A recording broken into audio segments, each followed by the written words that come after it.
Hey everyone, welcome back to my channel. If you're new here, hi, hello, my name is Royalle and I like to make vegan and whole food plant-based recipes. I'd love to have you be a part of my YouTube family, so hit that subscribe button so you don't miss any future video uploads. Now, a quick little PSA for everyone new and old. Wednesday is my permanent upload day for whole food plant-based recipes. So if you are here for the whole food plant-based and oil-free recipes, Wednesday uploads are going to be the videos for you. I want to make that clear for those of you who are following the strict diet. Now, Fridays will be my upload days for my vegan videos. So anyone who is looking for just any old vegan recipe inspiration, you're going to want to check out my vegan videos on Fridays, but my whole food videos on Wednesday will also give you lots of great inspiration. Today is Friday, so we are going to be doing a vegan recipe video, and I have 3 pumpkin recipe videos for you using Pillsbury biscuits from the refrigerator. Super quick and easy recipes that you can throw together in a pinch. And of course, we are on to pumpkin season, so that's what we're doing today. This first recipe here is some delicious pull-apart pumpkin bread, so we're going to go ahead and get started with that one. So to start this recipe, you're going to preheat your oven to 350 degrees, and then we're going to prepare the filling for the pumpkin pull-apart bread. So what you're going to do is you're going to take some pumpkin puree and add it into a mixing bowl. You want to make sure that it's the puree and not pumpkin pie mix. And then we're going to add 1 flax egg, which flax egg is easy to make. If you're not sure, it's just 1 tablespoon of milled flaxseed and then 3 tablespoons of water. Set it to the side for a minute. Then we have some granulated sugar, some vanilla extract, and some pumpkin pie spice. And then we're just going to mix that all together and set that to the side. Now, while we set that to the side, we're going to go ahead and start preparing our coating for the biscuits. So we're going to just go ahead and mix some granulated sugar and some cinnamon together. And then we're going to set that to the side as well as soon as we're done with that.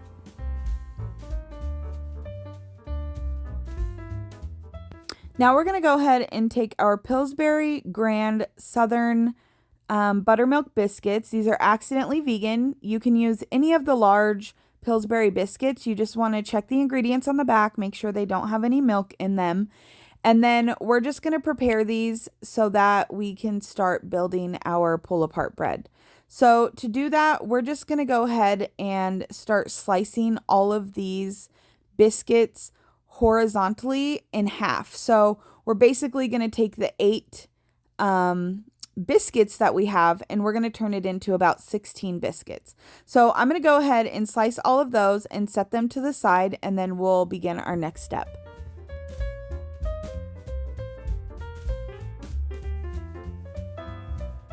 So now that we finished slicing all of those in half, you have 16 slices, and we're going to take all of them and we're going to coat them in that cinnamon and sugar mixture on each side. So you're just going to go ahead and kind of dip them in there just to get that cinnamon and sugar well coated on each slice of your biscuit dough.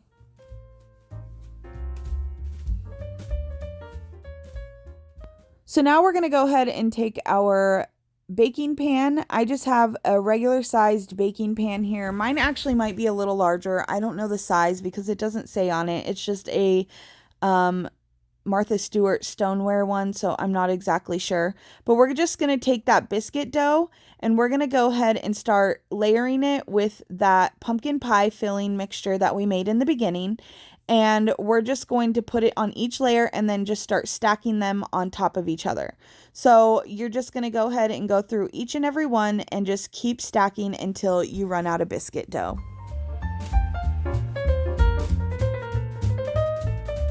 So when I was almost finished, I went ahead and flipped them over on their side in the bread pan, but my bread pan this time is a little larger than my regular silicone one. So I noticed that they weren't going to fit perfectly like the other one. So if your bread pan or loaf pan is a little too large, you could always stick a little piece of foil in there just so that it doesn't slant over and it looks pretty just until the dough starts to expand from the heat in the oven. So I did that, and then after a few minutes when it started to expand, I just took the foil out. So next I just go ahead and I took the remaining pumpkin mixture and I just kind of poured it right over the top. And then you're going to place this in your preheated 350-degree oven for 40 to 50 minutes. And you want to check on it at about 30 minutes. If it's starting to brown but not cook very well through the middle, you want to go ahead and put some foil over it just so that it doesn't get too dark on top. Now let's go ahead and make some glaze for this to go over the top when it's finished. We're just going to mix some powdered sugar, some plant milk, and some cinnamon, and we're going to set that to the side while our pull-apart bread is baking in the oven. So now that my icing is done, I went ahead and pulled out my pull-apart bread from the oven, and it looks absolutely perfect. Like I said, you want the inside to be nice and fluffy and cooked. It'll be moist but not gooey. If it's gooey, you want to cover it and put it back in the oven for a little bit longer. So now that it's had a little bit of time to cool, usually about 5 to 10 minutes, then I go ahead and I pour that glaze right over the top. And then you're just going to allow that to kind of soak in for a few minutes before it is ready to serve. This recipe is super simple and easy. It's just a great fun fall recipe that you can make with your kids. They really enjoy putting this together. Obviously, you'd want to cut the biscuit dough in half for them, but they love slathering the pumpkin pie filling right in between each piece and stacking them all together. And then of course they absolutely love pulling it apart. This totally gives you like a pumpkin cinnamon roll vibe. It's super delicious in that same sense of just all that ooey gooey cinnamon sugar in between. So for this next recipe, we're going to be making some pumpkin cheesecake hand pies. This is just another quick, easy recipe. Using the Pillsbury biscuit dough, I'm using the exact same biscuit dough for this recipe. So to start off, you're going to start with some room temperature vegan cream cheese, and then I'm just going to add some granulated sugar to that, and then I'm just going to mix it up until it's well incorporated with the sugar. So next I'm going to go ahead and, oops, I almost spilled my pumpkin pie spice. What a crime that would have been. So I'm going to add the pumpkin pie spice right into the mixture, and then I'm going to add in my pumpkin puree. Again, not pumpkin pie filling. You want pumpkin puree, so this is literally just pumpkin. My favorite brand is the Trader Joe's Organic. I absolutely love that one. And then I just have some vanilla extract. So I'm just going to add all of those and give it a good mix until it's all well incorporated. So now that that's mixed up, we're going to set that to the side, and then we're going to go ahead and prepare our biscuits. I have the same biscuits as I used in the last recipe. I use the same ones in this entire video. They're accidentally vegan, and they are my favorite to work with. They're nice and fluffy and delicious. So I'm just going to work at trying to beat this can open, and pop goes the weasel. There we go. And then what we're going to do is you're just going to need a little bit of flour, and you are going to roll these out so that they're a little bigger and we can put the filling in them and then fold them over. So I'm just going to pour a little bit of flour on top and a little on bottom and then a little pinch on my rolling pin. And then I'm just going to roll them out each way. You're just trying to flatten them a little bit, not too crazy. You're not trying to make these too ginormous or make them too flat. Either way, they're still going to puff up because this brand of the refrigerated biscuit dough, they get really fluffy. That's why I really like to use these ones, because even though that's completely flat, these things are going to get really big. So I'm just going to go ahead and roll the rest of these out.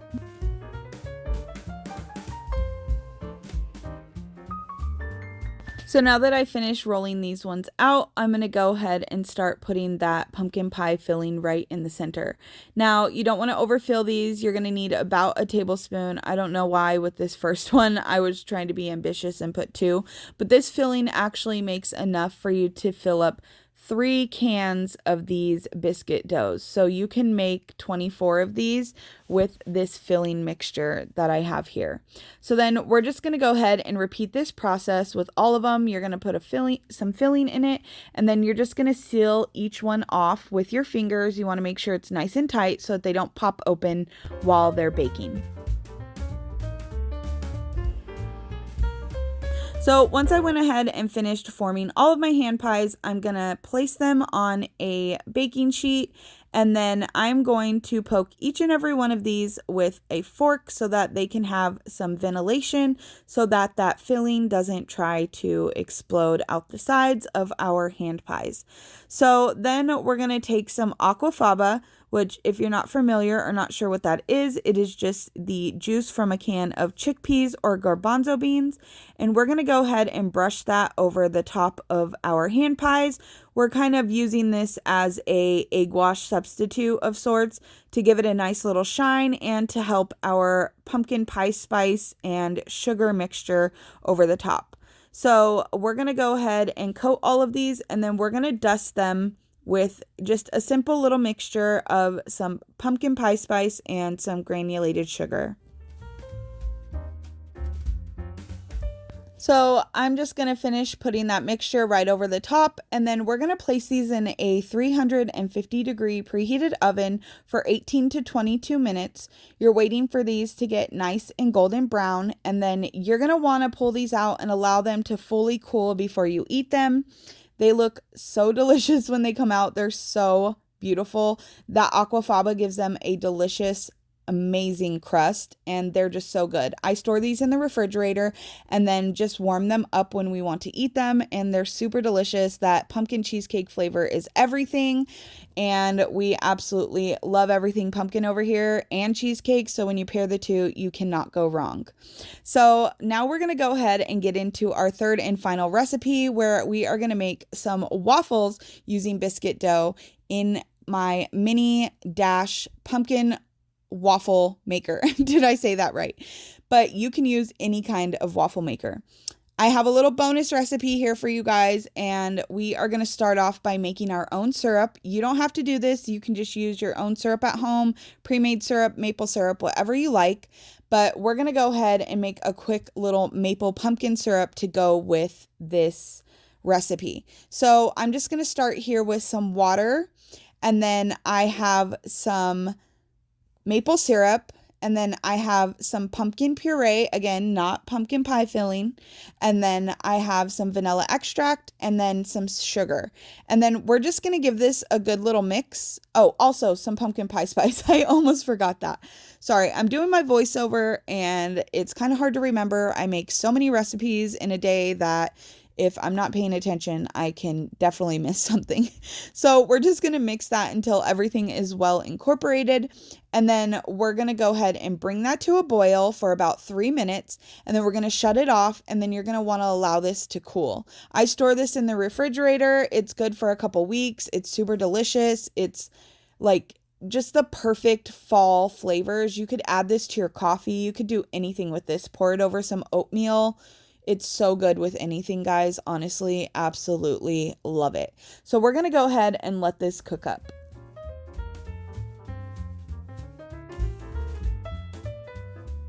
So like I said, we're going to go ahead and set that to the side now that it's finished, and we're going to go ahead and work on that filling for our waffles.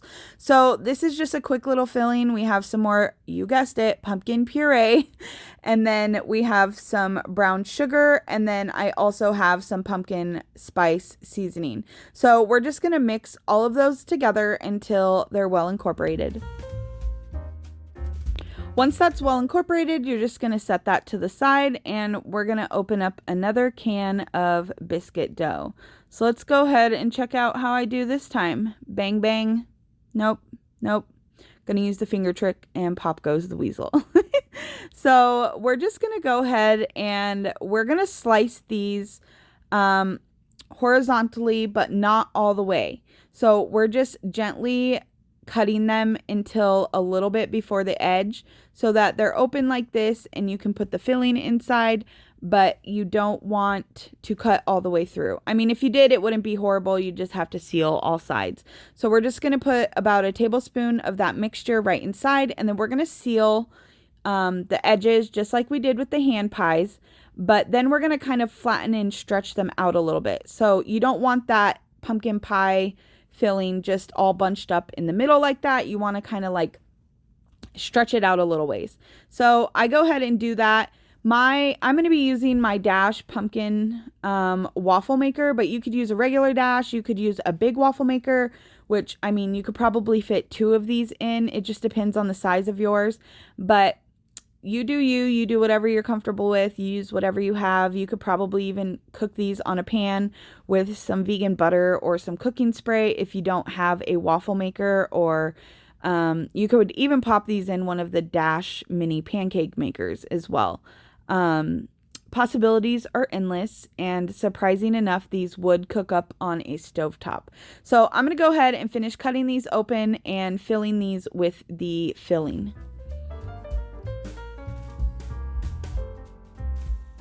So now that we finished assembling all of our waffles, we're going to go ahead and spray our waffle maker with a little bit of cooking spray. Definitely not required with these Dash waffle makers because they're just really non-stick. So if you don't have one of these, you can find them at Target. You can find them on Amazon. They're like $10 and they're so worth it because they cook super quick and they're super easy to clean up, and the non-stick on them are killer. So when I place them in the mini waffle maker, I push down really hard because as you can see here, it starts to fluff up pretty quickly. So you just want to go ahead and press down. And I do that about twice during the cooking process. In the Dash waffle maker, this takes about, I'd say 3 to 4 minutes. It just depends. You see how this starts to rise? I always push it down again because this thing gets super fluffy and we're trying to make a waffle. So after it is ready, you're going to go ahead and pull it out. It should look like this. And you guys, these are super delicious. Who doesn't want a stuffed waffle? And if you're a pumpkin lover like myself, these are everything. So I'm just going to go ahead and finish cooking up the rest of my pumpkin waffles here in my little pumpkin waffle maker. And that is all she wrote, you guys. These came out so beautiful. Look at them. They're so adorable. I absolutely love this waffle maker. It's perfect for the pumpkin season. And my kids absolutely love having the little pumpkin shapes on their waffle. The theme is so fun. Now we're going to take some of that deliciously cooled pumpkin syrup I made and drizzle them all over the top so that I could finish filming and then my family could stuff their face. They were patiently waiting for me to make these so that they could enjoy them, but of course I had to film them for you guys first. Anyways, thank you so much for watching and hanging in there. I know this was a long video today. If you're still here, leave a pumpkin down below and let me know that you watched my whole video. As always, if you make one of my recipes, don't forget to tag me on Facebook or Instagram. And you can also find me on TikTok as well. Thank you so much for your support. All your comments and all your messages that I've been getting on my recipes and videos have been so amazing, and I'm so thankful. We'll see you in the next one, guys. Bye.